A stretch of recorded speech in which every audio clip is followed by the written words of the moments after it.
আজকে আমাদের এই দল নিশ্চয়ই আপনারা স্বীকার করবেন বাংলাদেশের সর্ববৃহৎ রাজনৈতিক দল।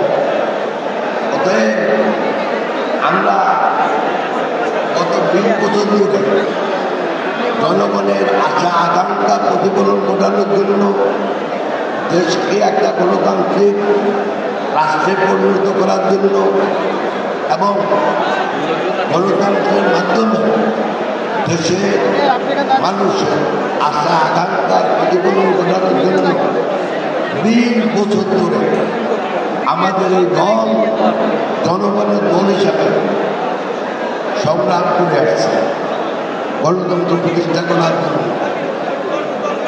এই 20 বছরে আপনারা সবাই জানেন আমাদের লক্ষ লক্ষ লোক জেল জুলুম অত্যাচারের শিকার, হাজার হাজার লোক খুন গুমের শিকার।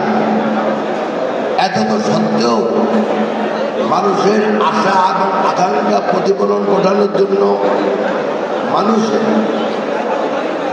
ভবিষ্যতে অধিকার আদায়ের জন্য আমাদের দল কিছু হতে নাই। আমাদের দল 20 বছর ধরে এই কারণে সংগ্রাম করে আসছে।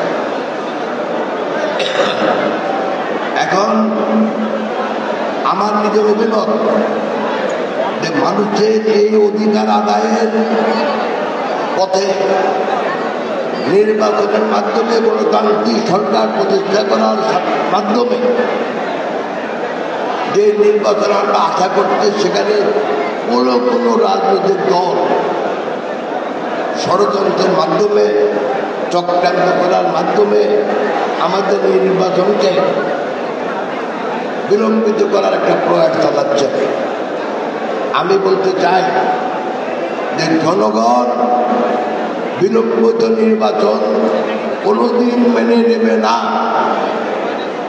অতএব আমরা চাই যেভাবে লন্ডনে আমাদের অ্যাক্টিং চেয়ারম্যান মহোদয়ের সাথে আমাদের প্রধান উপদেষ্টা মিটিং করে যে ঘোষণা দিয়েছেন ফেব্রুয়ারিতে ইলেকশন, আমরা চাই ফেব্রুয়ারি মাসের রোজার আগে প্রথমার্ধে দেশের নির্বাচন, যেন দেশে আমরা একটা গণতান্ত্রিক সরকার প্রতিষ্ঠা করতে পারি।